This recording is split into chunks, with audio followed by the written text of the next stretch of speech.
I like to think of our emotions as a window into the body to see whether the processes and the biological functioning of the body is actually happening optimally, or whether or not there are certain imbalances that we can maybe look out for. Because emotions like anxiety and depression often show us that there might be a certain imbalance in certain neurochemicals or vitamins or minerals, leading to deficiencies or overproduction of certain of these neurochemicals, and therefore presenting as symptoms like anxiety and depression. And that is why diet and lifestyle actually has such a massive impact on our mental health. And mental health is definitely something we really need to be taking seriously. So in today's video, I want to talk about a few key nutrients, 5 specifically, that we need to make sure that we are getting a sufficient amount of in our diet.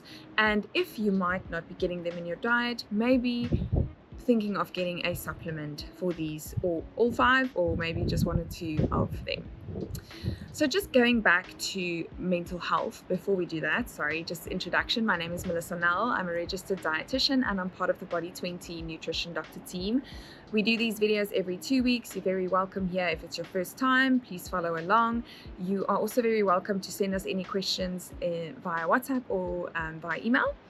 You can also send us any recommendations for video topics if there are any. Okay, so back to mental health. All right, so when we look at, for example, depression, we see that depression is often due to low serotonin levels in the body, low serotonin production. And something like anxiety is often a higher production of norepinephrine. And this is mainly because there's an imbalance in these neurochemicals. Now we see these imbalances are often caused due to a deficiency in certain nutrients.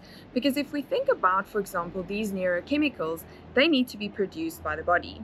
But the body needs the raw materials, such as amino acids, vitamins, and minerals, for example, to actually be able to produce these neurochemicals to function optimally and within ranges and in balance with each other. So that is why our diet can actually have such a massive impact on our mental health.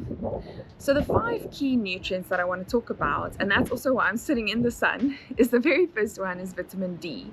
Now, especially going into the winter times, even though it doesn't look like this, we do get the colder months where we often are more wearing more longer clothes or longer sleeves and not really, getting that sun exposure where we can get that release of vitamin D in the body. And we see that in research, low vitamin D levels often are directly related to depression and also low immunity and a range of other things. So we do need to make sure that we are getting in sufficient amount of vitamin D in our diet and trying to spend some time in the sun to get that release or that activation of vitamin D3.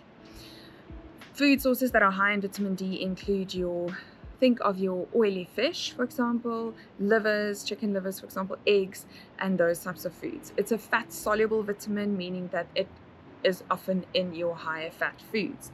Now, that might be a problem for vegetarians or vegans if you're not consuming animal products that are high in vitamin D. So I do urge you to make sure that you are maybe taking a vitamin D supplement that is vegan or vegetarian friendly. But before you do that is to test your vitamin D levels with a blood test. It's really not expensive, but it really gives you a guide as to where your vitamin D levels are and whether or not you should be supplementing or how much you should be supplementing. So don't just go out and buy a supplement, rather go see your doctor and get a vitamin D test before you do that.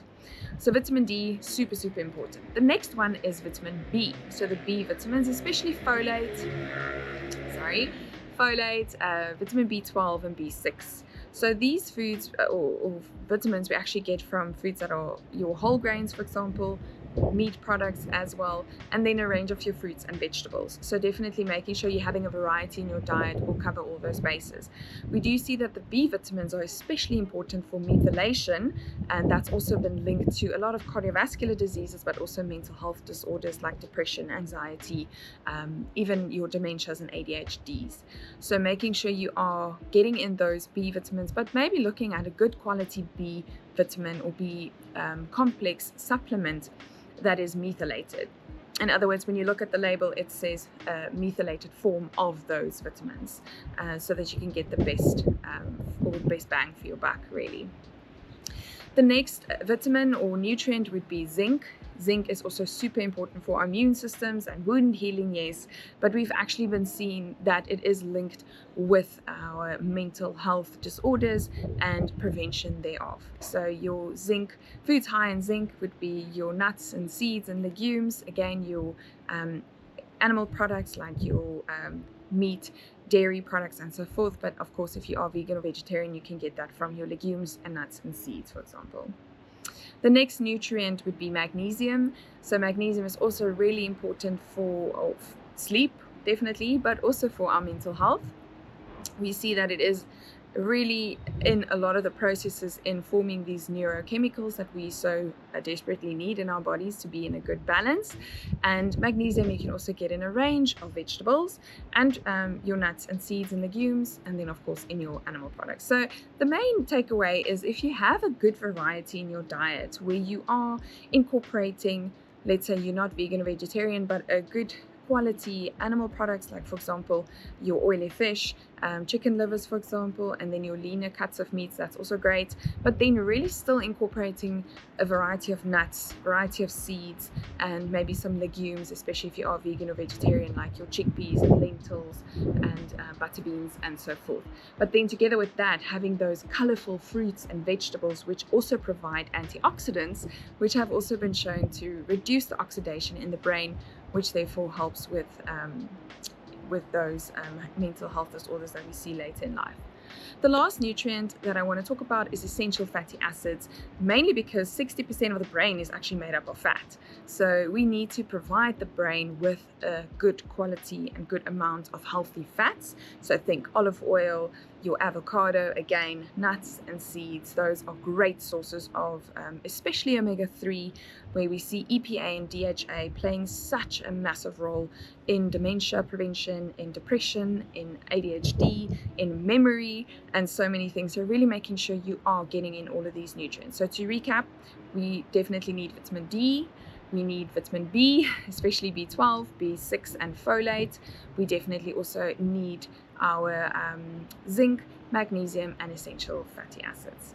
So I hope this has been helpful. See how you can incorporate them into your diet. If you have any questions, you are very welcome to let us know, and I'll see you in the next one.